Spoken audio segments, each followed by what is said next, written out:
Hello everybody, it's Lisa Brown, Brown Goes Crafting, and welcome to day 21 of our Christmas in July ornaments.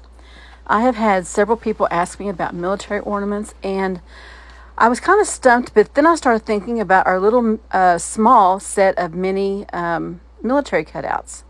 I cut out some bigger looking ornaments that I'm going to put on my website, because sometimes you just need a bigger base than you can find at Dollar Tree. But here is a ornament, and I've painted it Waverly white on one side. And I wished I would have finished both sides off at the same time, but you know me, sometimes I do it backwards. But we're going to paint the edges of it there just to give it a finished look. And I put a big old hook on the top of it so we could put any kind of yarn, thread, anything that you wanted to hang it with and make a hanger out of. So I am going to put some Mod Podge, and you know how many brushes I went through tonight? I decided to go ahead and just use my good old fingers to smear around the Mod Podge. Next, we're going to take this napkin that is a little distressed looking, and I want to make sure I get some of the stars on it. And if you buy a set of the military ornaments with the cutouts, I will include a couple of these napkins just so you'll have them to do the same thing.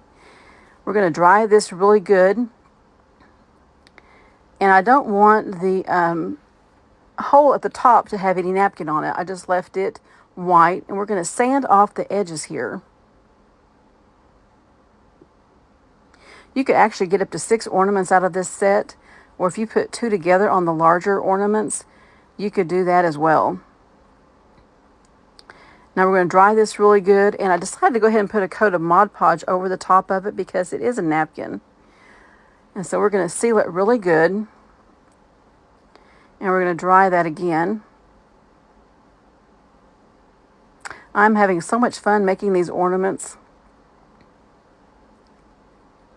Now this one isn't a Dollar Tree ornament like I thought I'd be doing, but I decided just to do something a little bit different tonight. So I decided to go ahead and finish off the back, and we're just going to paint it white and give it a good coat and give it a good dry. Had a little bit of glob there in the little hole there, so we took care of that. Now we're going to dry this, and we're going to flip it over and give the front another little dry at the top.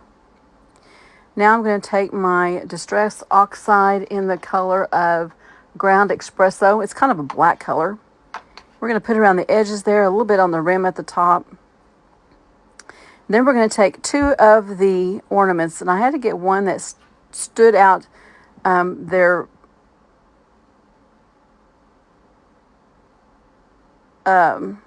points, for lack of better words, on Facebook, so they would go opposite directions there. And I painted them just some Waverly chalk paint, and we're going to let those dry real quick. And these have a really thin tip on the top of them. Sometimes they break in shipping, sometimes they don't. But it's really thin. You can always glue it on by itself. I've put some stick fast on it. We're going to place that one right there like a silhouette. And then I've got the small one right there. And I noticed that I didn't completely paint the top of that, so I put a little paint there. And then I thought about a hanger, and I thought, I'm going to use that red and white yarn. So we made just a cute little hanger. And I hope you guys like this ornament. Thank you guys for watching, and we appreciate it, and we love you guys. Bye-bye.